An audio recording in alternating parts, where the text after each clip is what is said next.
Hello, welcome back.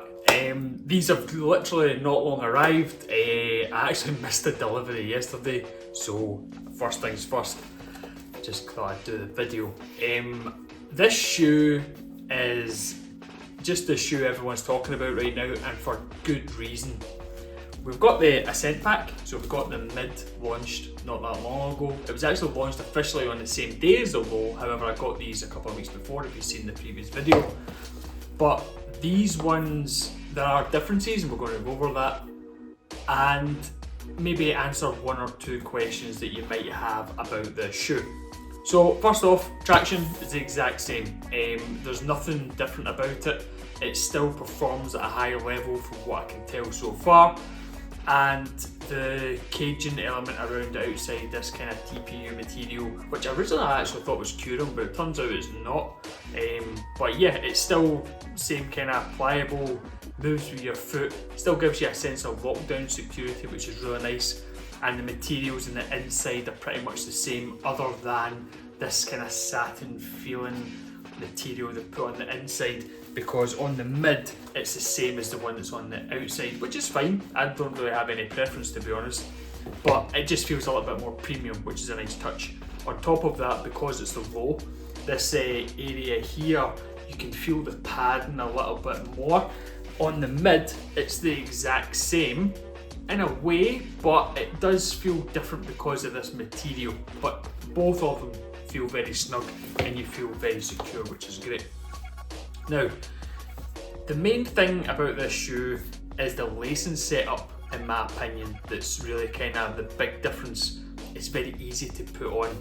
Before, when you look at the mid, we've got this lacing system at the bottom here, and well, you can make an argument whether you need it or not, but I thought from a design aspect it looked quite nice. Functionality is a different question though, because there is no protection on the underside, so when you can feel the laces when you pull them tight, or even if you have them loose, doesn't really matter. It's a bit irritating. It doesn't really kind of sway the shoe whether you want to buy it or not. It still performs great with that feature, but this is definitely the way forward. The tongue is this neoprene material, it's quite loose, and there's no bungee system down to the footbed, so it does move a little bit. It's not a problem. I haven't experienced any problems with it so far, but it's definitely something to point out that there is a difference there. The lacing setup, the main thing here is how you can make it more comfortable for yourself if you do find it irritating, whether it be the mids or the lows. They come with rope laces as standard, this kind of circular material, but you can get oval laces which are more softer, so the tighter you pull them, they're kind of compact, easier, and you don't feel them as much on your foot. You obviously lace swap, plenty of colours to choose from. There was pictures of Anthony Edwards with kind of like a sandy grey colour, and they ones are quite popular. You probably find them on eBay. The other noticeable feature that I've seen is that obviously this back area of the shoe underneath the heel counter is this aperture exposing the light boost. The light boost is actually a heel cup in here, and then in the front there's a pod. Now I'm going to try and get some pictures of this for you, but on the traction area you can see that it's kind of like this kind of sandy colour throughout, so you can't actually see the boost on the traction side, whereas on the mid you were able to see the full length setup. So when you take the insole out, other than seeing the aperture on the back, you can actually see there's a circular puck in the heel, which is great. There's a midsole material which could possibly be a light strike, I'm not entirely sure, but in the forefoot, when you actually unlace the shoe, you can expose the forefoot boost rather than it being flat like regular boost is. They've kind of contoured it or maybe segmented it so that when your foot actually flexes, that boost actually flexes with your foot, which is actually a really nice touch, because in the mid, all you can see is just the flat boost. Now, looking in the front, put my hand in there. Now you can feel there's like the second kind of shank, but there's nothing in there that suggests that it's been segmented to help with the flex of your foot. So that is a nice touch that they've taken that into consideration. I would go as far as saying like Zoom Turbo, like you know how that's set up for the Kyrie mod, the past Kyrie models before they get chucked. But the idea of having this kind of segmented with so it flexes with your foot is a nice touch. You do feel lower to the ground for some reason in these, so I'd be interested to see what they're like when they're cut in half. Ain't no way in fuck I'm cutting these in half.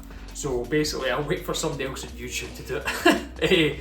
But that idea of be interesting to see the setup inside more clearer would be interesting. The medial side, they've also carved out this little area here.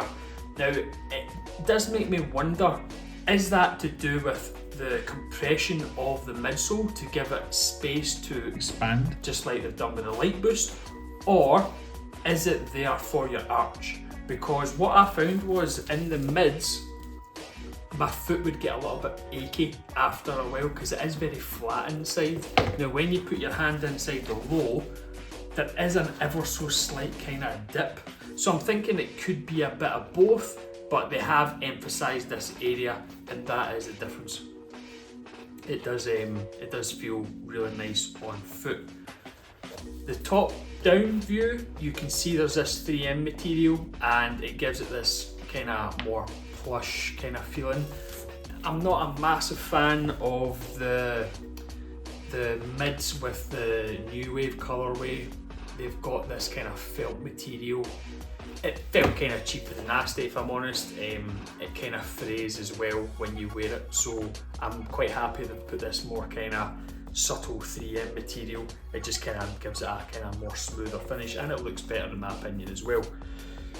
Now moving on to probably the biggest question that everybody has regarding this shoe is heel slippage. Now the sizing on these, I went true to size. And the first thing I'm going to say is I have had zero issues with heel slippage in this shoe. I have tied the shoe up normally and I don't have any problems whatsoever. The one thing I will say is though that this is designed to obviously cushion the back of your heel and for lockdown and containment. I would obviously, if you've not done so already, drive your foot to the back of the shoe first and then lace it up. That way you're going to get the most optimal lockdown that this shoe can offer. It could be that you've possibly ordered not necessarily the wrong size. Adidas sizing is pretty iffy, and before, when I first bought the With Love colourway of the, so I couldn't remember that there for a second, the With Love colourway of the Adidas AE 1, I did order true to size and half a size down, usually because Adidas tends to run large for me. But with the way these fit, I've ended up ordering true to size. And I have had, like I say, I've had zero issues with the lockdown, heel slippage. I've been walking around, I've had a little sprint, and I've not experienced anything. I have seen a lot of people on Reddit ask this question, or just generally kind of through other YouTubers mention it as well. Me personally, I've not had any. I've went true to size and I've had zero issues. The second thing about the sizing is the fit. Now, when I put my foot in immediately, the first thing you notice is that the tongue and basically you've got these two pull tabs to get the shoe on. There's no issue getting the shoe on compared to the mid. So that's a bonus. But the other thing you notice right away, what I noticed anyway, is this area here on your big toe, it feels tighter. Now, there is a difference obviously between feeling tighter on your foot being uncomfortable, or you just feel the material sitting there, and that's exactly what this is. I still have about a finger's width space at the front. I do like to have a little bit of breathing room. I don't like the feeling of having my toe crushed up against the front. Your feet swell when you walk. Even if we're playing basketball, they generally do get puffier. So I like to have that little bit of space just to feel more comfortable as the game goes on or as I'm walking and the heat, etc. So definitely make sure you've got that bit of space. If this is feeling uncomfortable for you, yeah, maybe think about getting another pair.